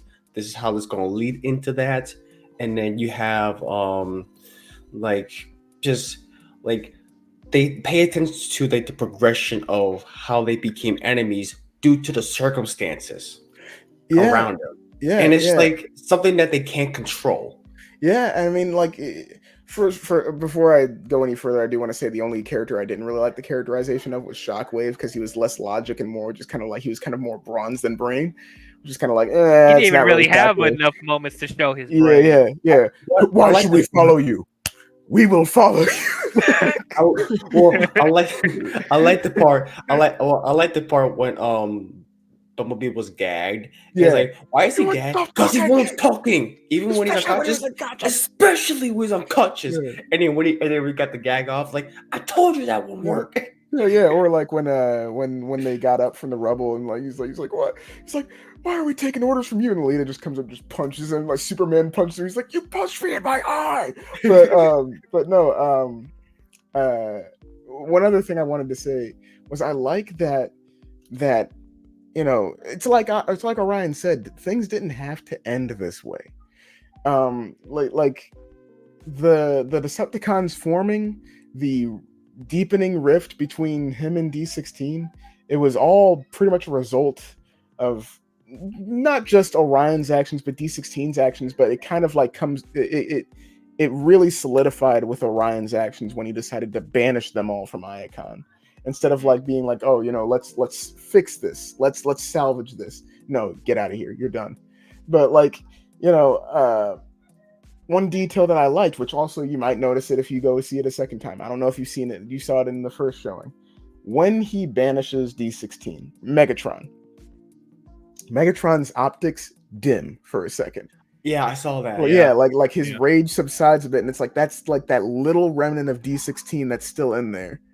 It was like, just kind of like, oh my god, my best friend's banishing me from home, from our home, and they leave, which he leaves on that self-generating road. For another side note, I love that they actually went in point, like kind of they don't verbally explain it, but they kind of explain how technology works on Cybertron, which is cool. But no, yeah, I love the little details like that, where it's like, you're banished, and it's just like, oh my god. And then my heart shattered into a million pieces when he said, "This isn't over, Prime." Like, yeah, I was like, oh, he's using the Megatron nickname for Optimus. No, yep, and it begins. Yeah. Well, my heart dropped when they showed. My heart dropped when they showed, like, when Megatron went up with the other High Guards. They show a flashback. I was like, yeah, man. That hurt me. That hurt me so much. And it was that, and just like all the other moments where you see him starting to like become Megatron, like when he stands up to Sentinel in like the throne room and gets the Decepticon insignia, the first Decepticon insignia carved onto his chest.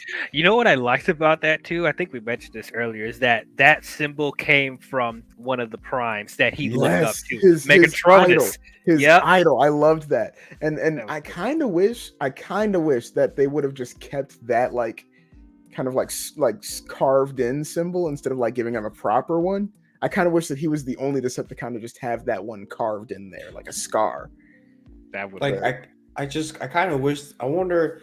I mean, no, it's probably like melted because like how he just did it, like how Sentinel just carved it on there. Because I wonder if he's kept pieces of that sticker to kind of, because there's a part of D16 in there that he kind of cares for Orion. Well, so the sticker got ruined because when Sentinel carved that into his chest, he used the sticker as a template. So he was carving into the sticker into his chest, and I guess that got wiped away when he took Megatronus's T-Cog, which that was a brutal scene.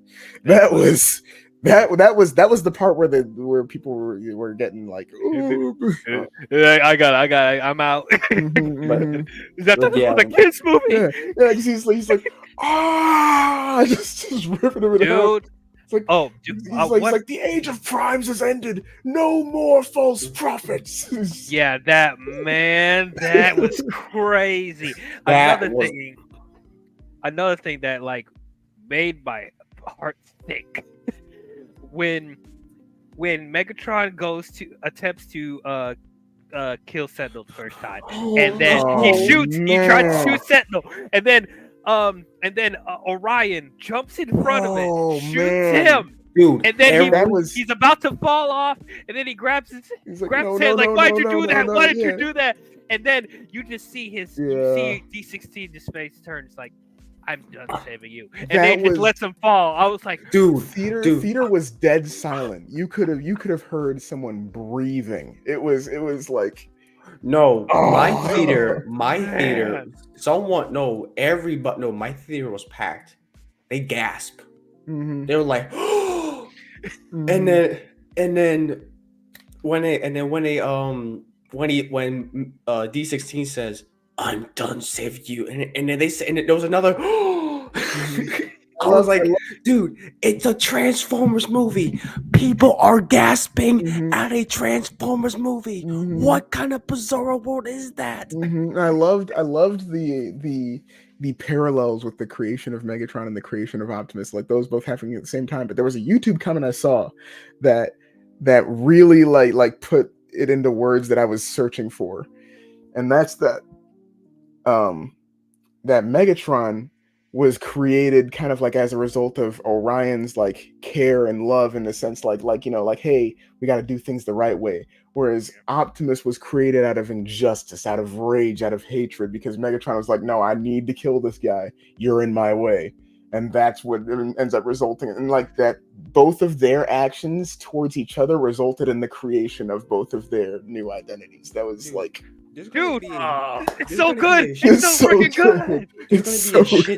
There's gonna be a shit ton of video essays out there, like dissecting. I'm about to make a video essay. You kidding me? Like the second this releases on digital, I'm about to just study every bit of it. Like, I see that this was made from a Pixar guy. Yeah, I can see that. Yeah. Oh my! And this is the second film. The first Toy Story I know, was like debut. This is the second film. Yeah, I was like, please. Like at this point, lock that man inside of Paramount offices. He works on Transformers now. That's all the money you need. See, I don't know what happened in between, like, for Pixar. Like, I want to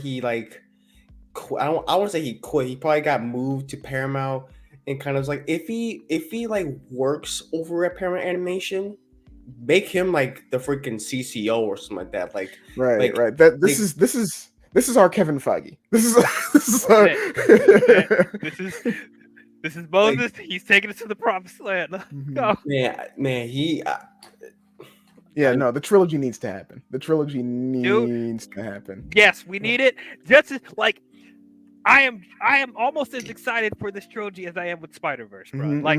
This is what I need. And I'm more excited, and I'll say, like, a trilogy, I feel like it, in the back of my mind, I'm like, oh, trilogy's a little short. I wish there was more. But at the same time, if you know what the story's going to be, if you know the beginning, middle, and end, don't make any more. Because the second you start like going into like, oh, I'm going to make more movies, it's like, well, now you're starting to diminish things a little bit. Right. So See, I just need the trilogy. I need it. The thing is that animation is a better medium when it comes to these types of movies. Not that maybe not the end all be all, but if you're doing something like, see, this is exactly why I like TMNT in the 2007 film. Yeah, 2007. Mayhem. Yep. Like I love that movie. That movie got me not really fully into Turtles. It wasn't until the 2012 Nickelodeon show, but it got me into Turtles, like the entry point, because I love that freaking movie. And then you got Mutant Mayhem. I wasn't really like, I never really grew up with the 1990 Turtles a lot. I mean, it's quotable. I mean, like I've always enjoyed that kind of stuff, but I can't get into that. But TMNT, Mutant Mayhem, the cartoon shows, that's how I like my Turtles. Oops, excuse me. And then you got Transformers. Like, sure, yes, they made money in the past, but they're not characters. They're walking, talking special effects. Until 17 years later, you make a movie about the Transformers, and then what did it do? It comes out good. Everybody's saying it's the best film. But you know why? Because it's about the Transformers. It's about this. Crazy that it took 40 years for us to get a peak film for Transformers. The 40th anniversary of Transformers. Hey, on your anniversary, what better way to what better time to do it? Perfect timing. Yes. They did. What's funny? 10 years ago was Age of Extinction. That was their 30-year anniversary film. Oh man. If I have a couple of nitpicks, and there really are just nitpicks. Oh, yeah, same here. Yeah, and I understand why they put it in here, because it's part of the trademark of Transformers. But like, story wise, I think they either should have waited to do this, or maybe find a story way of like implementing this. I don't think they should have instantly been like Autobots and Decepticons, because that has not been established yet. That like factions yet. Yeah. Like Megatron has his followers, but like he didn't. Correct me if I'm wrong, but like I don't think he called them Decepticons yet. So did you? But at the end of the, I know you're about to tell me too. But let me finish. Yeah. It's like and then at the end of the movie, when Optimus does his monologue or whatever, like, we are the Autobots. Wait, why are there Autobots? Right. Like, why? That didn't get. That part I didn't get. I will say I get why they had the Decepticons, and I think the Decepticons definitely had a justification for being formed, because he did you stay until the post credits? I did actually, but wait, what happened? So in the very post credits, that was the conception of the Decepticons. He made the logo. He told them like, hey, we're fighting against the deception of the Primes. That's why we're called Decepticons. That's why we're rising up. I was like, okay. Actually, you know what? I don't think I did stay for the credits. I didn't know they. I didn't think they had it. There was a mid-credit scene, and there was a post-credit scene. The post-credit scene had that shot from the trailer of like the flames with Megatron and everything, and that was him creating the Decepticon branding iron, and they were branding everybody, and they were like, okay, we're fighting against the deception of the Primes and against the deception of Cybertron as a whole. That is why we're called Decepticons. That is why we're rising up. And like, he said like, we're wearing like, Megatronus's face, like, like for that, and like, yeah. So it was like the Decepticons were fully justified in being formed. The Autobots, they should not be called Autobots yet. Yeah, not yet. It's weird because how Orion said we are the Autobots. That's just the way he said it. It was like. When he said we are the Autobots, I was like, wait, what? I was like, wait a minute. I mean, I guess you can call them Autobots because they got their T-Cogs so they I'm can now sorry. transform. I'm sorry. Last I checked, this toy doesn't have an Autobot sticker on it, so I don't. Yeah, I don't know when you guys made that, and then of course they had to put the Autobot logo at the Which end. also it's like yeah, which also it's like that name didn't exist before Orion said that, so it's like that's just a name he made up. He was just like, yeah, we're Autobots. It's like, Autobots. Like, well, who you calling the Autobots? right. But you know that's a nitpick. I know why they did it. Branding. It's like that's the trademark. It's the like, factions, the good guys and the bad guys. Bad guys, you gotta do it. But that's something that I could have waited for. That they could have done that in the second movie. Be like, okay, now even then, the lines between good and bad are kind of very blurry. Like I said, everyone's conflicted. I'm kind of a Decepticon at this point. I mean, honestly, yeah, they did nothing wrong. Megatron did nothing wrong. I don't. He deserved to get ripped in half. I'm sorry.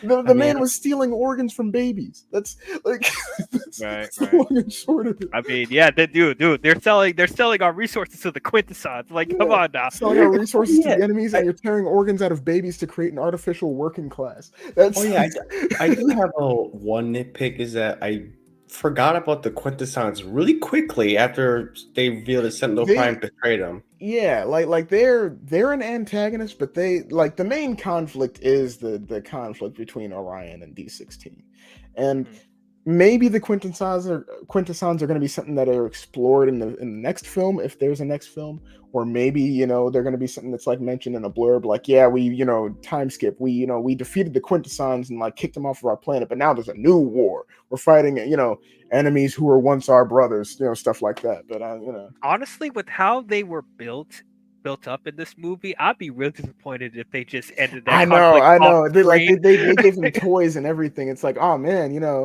it'd be a real shame if they get off screened or something like.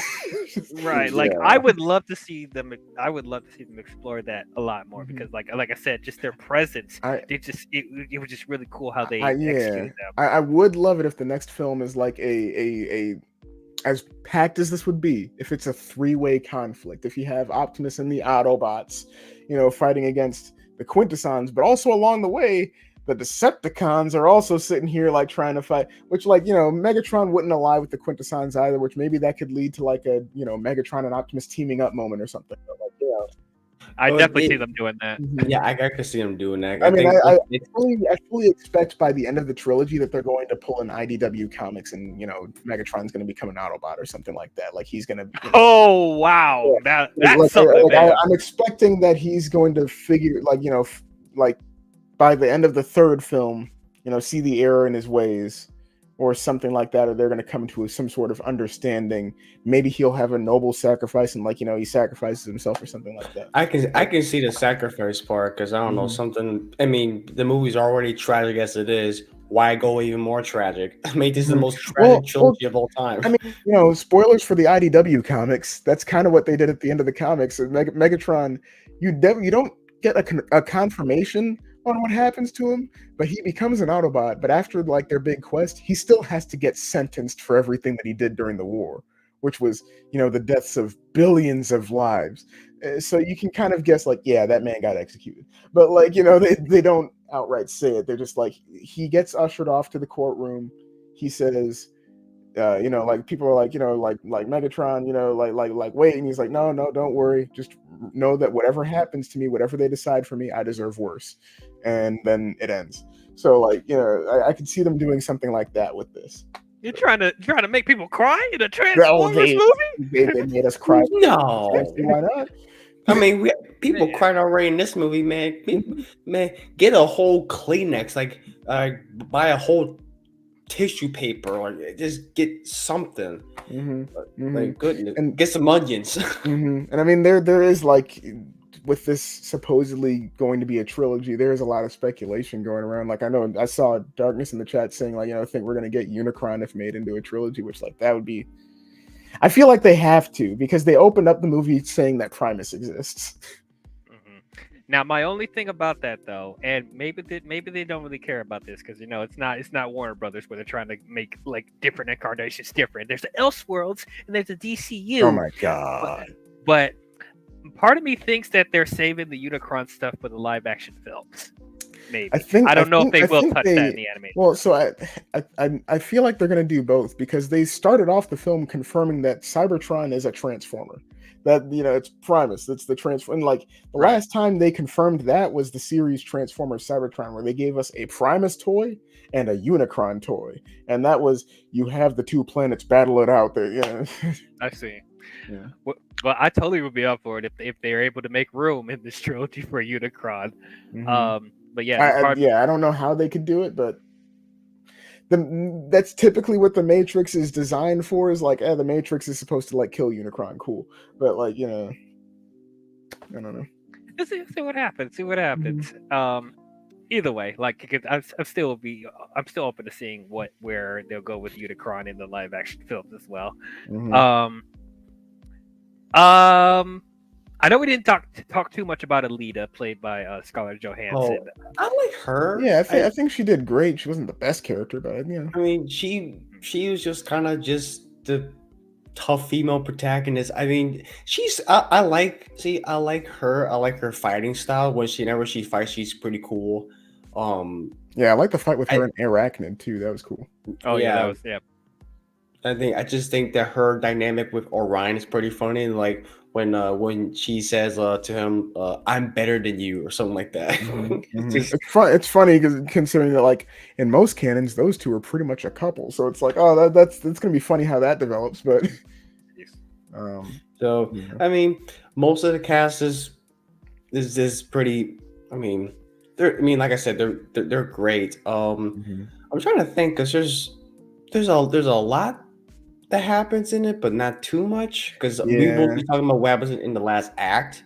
Because I like the action is great. I mean, really good. Josh Cooley can freaking direct. Yeah, like like the scene with Alpha Trion. I wish we would have seen more of Alpha Trion in the film, but like the scene with Alpha Trion, like telekinesis powers and all that, like that was. And then he transforms into this like wolf thing. I'm like, yeah, because they were like stand down, old timer. He's like, old am I? Yeah. Like, I love that there's a meme going around about that where it's like with him dying, it was basically just him being because of how powerful he seemed. It was like, for plot reasons, I'm going to be dying. Like the racing is fun. I mean, I like the race scene. It's very creative. I like showcases a bit of the culture. The different jets and cars and stuff, and then you just got these two in a jetpack just flying around. And I love how they just call them miners on the scoreboard. Yeah, you had cameos from other characters during the race too. Like on the scoreboard, you saw Blur's name. He's like the race was Scattershot. Yep, Scattershot. The winner of the race was Chromia, which is like which I was like, oh my god, that's Ironhide's girl. Actually, wait a minute. Hey. What is the winner, Blur? Because that looked like him. Mm-hmm. No, that was Chromia. Oh, Chromia. Okay, because some characters I can tell because that's their classic looks, but there's so many robots I can't really tell which one is which because they all have the same kind of colors, but they look different. But they got the same shading of color, so I couldn't tell if that was Blur or Chromia. Everyone thought from the head design that maybe that was Mirage, but no, that was Chromia. I don't know if Mirage was even in the film, but like. I might. It's like one of those films you got to go back and kind of look at, kind of squint. 100%. Because everybody was in this film. Yeah. They even had like little Easter eggs. Like there's a meme going around, or that went around during the time when Transformers Prime was airing, where like they named this one Viacon that kept like getting into like all kinds of stuff. They named him Steve. The fan base named him Steve, and they had Steve in this film. It's not the Steve that you think of, but it is Steve. I love it. I love that. I love that. Also, fun. Also, I'm gonna put this picture up right now. It's gonna be a fact. Hold on, give it time. It's just okay. So just also I love how they just call him Steve. That's just fun. Okay, here you go. Facts.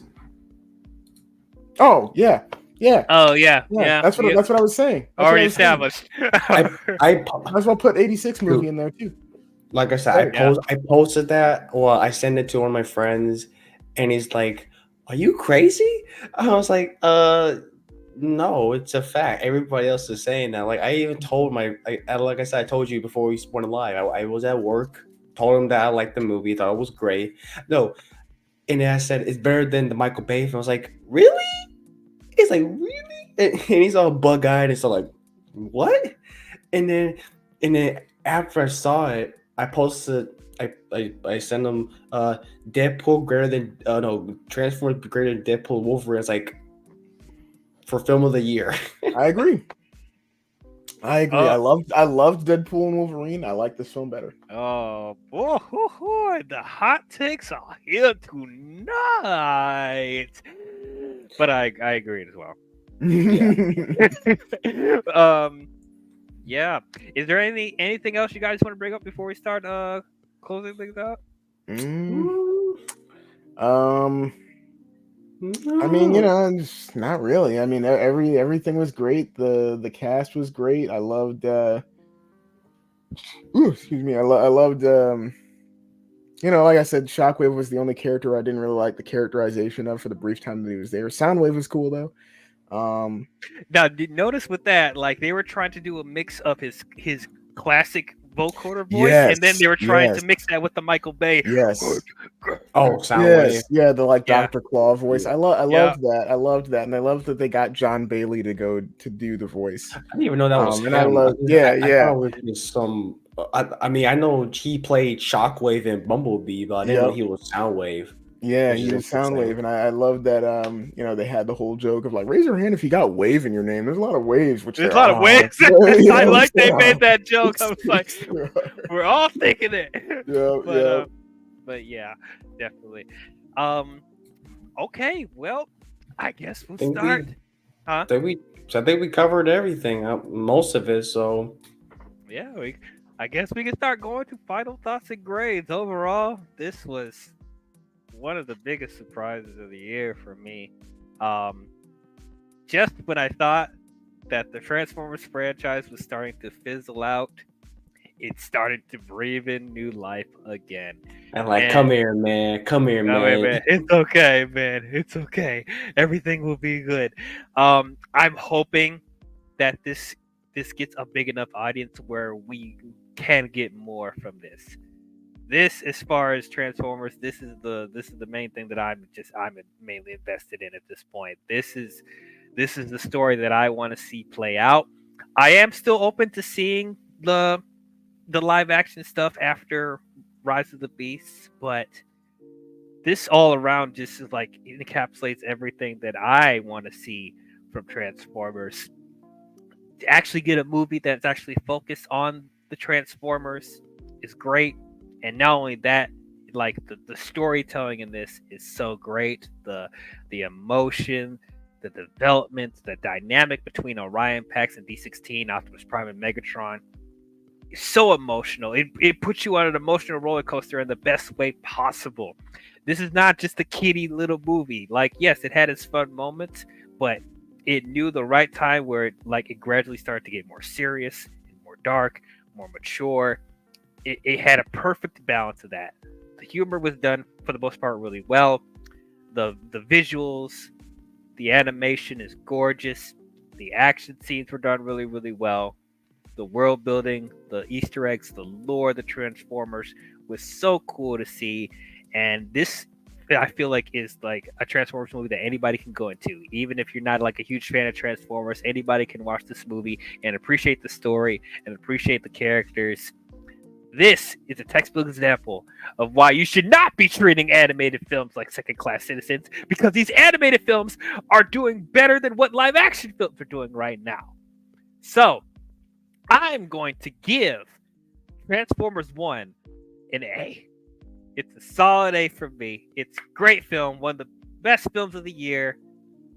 Yeah, loved it. Big B. Yeah, no, this was, like I said, best Transformers thing to ever exist. I loved everything about it. Yeah, there were a couple things here and there, like a couple of the jokes didn't exactly land, or I didn't like the characterization of Shockwave, so it's not perfect, or the whole kind of ham-fisted introduction of the Autobots at the very end. So it's not perfect, but like it's as far as Transformer films go, and as far as like what I wanted from a Transformers film, and as far as like what I wanted from a film in general, yeah, perfect. I loved everything about it. I'm gonna be going back to see it many times. I genuinely hope for more from it. I'm more excited for more films of this universe than I am for the live action films, and even though I am going to go see the live action films as they come out, but no, yeah, I loved everything about it. And it just made me want to own figures of these guys, which hey, the marketing worked, right? Chris Hemsworth, Brian Tyree Henry, welcome to the Hall of Fame of people who've played Optimus and Megatron and have done well, which is a very small club, very exclusive club. Keegan-Michael Key, I owe my apologies because I thought he was going to be annoying in the movie. Didn't find him annoying. Scarlett Johansson did amazing. Steve Buscemi was a perfect casting. Everyone else was fantastic. The world design was great. The score was great. And I'd have to give this an A as well. I love it. I'm gonna see it again. I'm probably gonna watch this as many times, if not more times, than I have the 1986 film, to the point where I might get to the point where I am with the 1986 film, where I can just quote the script by heart. So I'm waiting for it. We'll see. All right, Blue Jay. Man, this is I don't know. I can't even speak right now. This is literally the best Transformers film. I mean, it's bar none. I mean, I love me some Michael Bay, but I just love him just for the spectacle of it, all the fun dumb shit that they do in it. But I go for character. I go for good writing, good voice performances, good animation. Everything in the box has been checked off. So, like Big B said, I kind of want more out of this universe than live action. I mean, I'll still watch it. I mean, this makes me kind of look differently at this G.I. Joe crossover. Like, all right, I mean, do the best you can. But then I can always still think about Transformers 1. That's all I've ever wanted. It's like, we'll see how that goes. But animation is just stellar. Pretty, just gorgeous to look at on the big screen. Just seeing the establishing shots of Iacon. It's just such an art museum in itself. Chris Hemsworth, freaking Brian Tyree Henry, everybody in the cast, they never phoned it in. You can tell this is a movie they want to be a part of, because of who is directing and who is who's with. So they never phoned it in. Story great. It's just everything about it. It's great. I just can't really say anything can't say anything else. This is literally the best animated film so far. Because I know people were talking about the freaking Wild Robot that's coming out this Friday. I know everybody's saying it's great. So I'm gonna go see it. So I don't know, man. This is probably a good 2 weeks for animated films with talking robots. Yeah, I'm gonna be honest. The second I saw Transformers 1, the Wild Robot just flew off my radar. I forgot it even was happening. Yeah, everybody was talking about it. I was like, oh my god, this is the greatest DreamWorks film of all time. I was like, hey, shoot, we're getting good animated films. Animation is cinema. Animation is cinema. It is. Animation is cinema. It always has been. Yeah, and I've always, because it's great to see other studios are actually taking risk. This is a risk taker. Like, sure, it's a Transformers film, but the stuff in it is risk taking. Like, I don't want to compare different studios, but like compared to how I said about we have our standard for animation, right, DL? Yeah. I'm gonna contradict myself a little bit, because when you compare it to Disney, they're a little safe, Yeah. When you see Sony, DreamWorks, Paramount, they're kicking their asses. So they're making bold decisions. This is a very bold decision, bold move. lot of bold action, bold moves going on. So I gotta give this movie a 10 out of 10. Oh, A+, baby. This is A+ movie, man. I can't find anything bad about it. It's just I just like being on Cybertron. This is a movie I really wanted for so long. And no humans, no dumb humans, no goofiness around, no just Shia LaBeouf going no, how's my car? Kitten counter, yeah. Left cheek. Yeah, I'm an inventor, guys. right. But yeah, I got all that dumb shit too. But this is how you do it, and it's crazy. It's produced by Michael Bay as well. He's in it for the money. He's in it for that check. True, but I feel like he stayed away from this project as far as possible. He's like, here's my money, do what you want. Well, that was the only point in the film I felt disgust was when I saw his name. Yeah. His production company, Bayhem Films. Bam. Mm-hmm. I bet you did one thing. There is a part. I bet you there is a moment in the production where Michael Bay was like, okay, put me as a credit me in the movie, and have Optimus Prime do the middle finger, and then you credit me in the movie, or I'll leave. Like, you got yourself a deal, Bay. It's like, okay, my finger could transform. Guess which one? Okay, we'll cut away. I got startled for a second. I'm like, are they really about to do this? Are we about to see it? I'm like, holy crap, that's weird. I can start. That's a Bay choice. So, yeah, 10 out of 10 movie. I can't wait to watch it again. I'm going to buy it digitally, buy it on Blu-ray, and probably get some collection going on. I'm actually doing an actual Cybertron collection because I got a whole bunch of Transformers. I got The Fallen, I got Crosshairs, I got Hot Rod. Kind of want to reevaluate my collection now. Mm-hmm. Whenever I get more space, maybe I'll do it. Maybe I might get a bigger shelf because I want to do like an actual Transformers collection of what specific franchise. Believe me, I'm reevaluating my Transformer shelf right now. Making some room. I want them to make more movies so I can get more Transformers 1 characters. Like if we can get Jazz, RC, Pop Prowl. Oh, trust me, they're probably in the pipeline. Just give it some time. Yeah. Oh yeah. So yeah, we're good. Well, that is our spoilerific thoughts on Transformers 1. Tell us out there, what did you guys think about it? Did you guys love it? Did you guys hate it? Did you guys think it was okay?